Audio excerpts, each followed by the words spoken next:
Takže čauko ľudia, vás vítam u ďalšieho videa.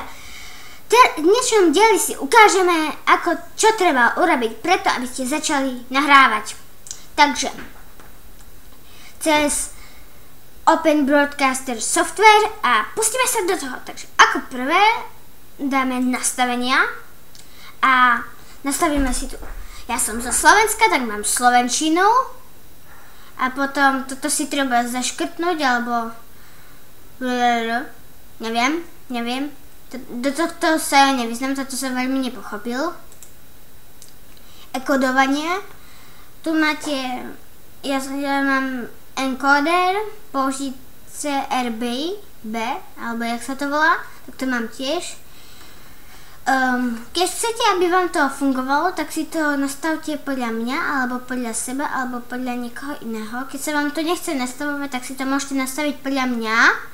A nastavenie vysielania, tu si môžete vybrať, či budete natáčať videa, alebo či budete live streamovať. Ja budem nastavať videa a v live streame sa ja nevyznám, takže vám to nemôžem popísať. Video, tak. Tu mi nič iné nevyšlo. Tu vám asi vyjde vaša grafická karta alebo niečo. Ja tu mám vlastné. Tu mám také čísla. To neviem, čo znamená. Pomer strán. No. Ten kaster rozlíšenia, ja tu mám žiadna. Filter, tu nemám toto. FPS-ka mám 45. Vypnúť aereo. To po vás bude potom chcieť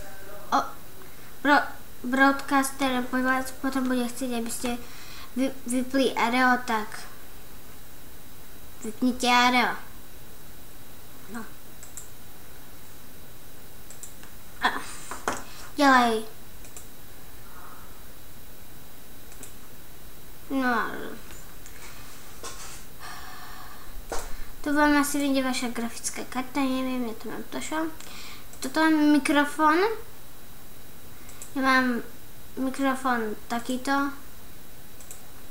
A toto neviem, čo znamená nainstalovať. Toto tu na vypnúť menou mikrofóny, alebo neviem čo. Toto neviem.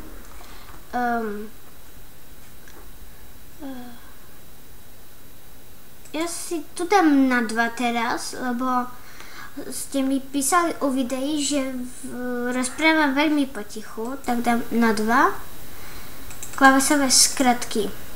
Tu si môžete dať streamy, môžete dať, ja mám iba na zapnutie a vypnutie videa. Rozšírené, to máte, to si treba nastaviť na main, alebo proste ja mám na main a do ostatného sa nevyznám.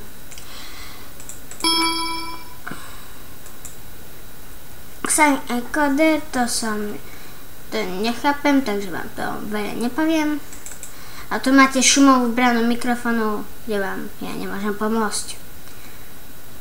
No, nevadí. Tak, a dáme OK. A teraz budete musieť vybrať, no takto. Tu máte scény a tu vám nevyjde vôbec nič. Tak musíte kliknúť pravým, musíte dať pridať scéna a môžete si tú scénu pomenovať. Ja to mám scéna. Moja scéna, na ktorú natáčam, sa volá scéna 2. No, zachytávanie monitora, no, musíte tiež kliknúť pravý, musíte dať pridať a tu si môžete dať hocičo. No, proste si to môžete dať hocičo. No, potom úprava scény a toto, v tom sa ja nevyznám, takže vám nemôžem pomôcť, ale dúfam, že sa vám video páčilo, dúfam, že dúfam, že už viete, ako sa natáča. Dúfam, a keď sa vám video páčilo, nezabudnite dať like, alebo koment, alebo odber. A to je všetko a ja sa s vami lúčim a čau!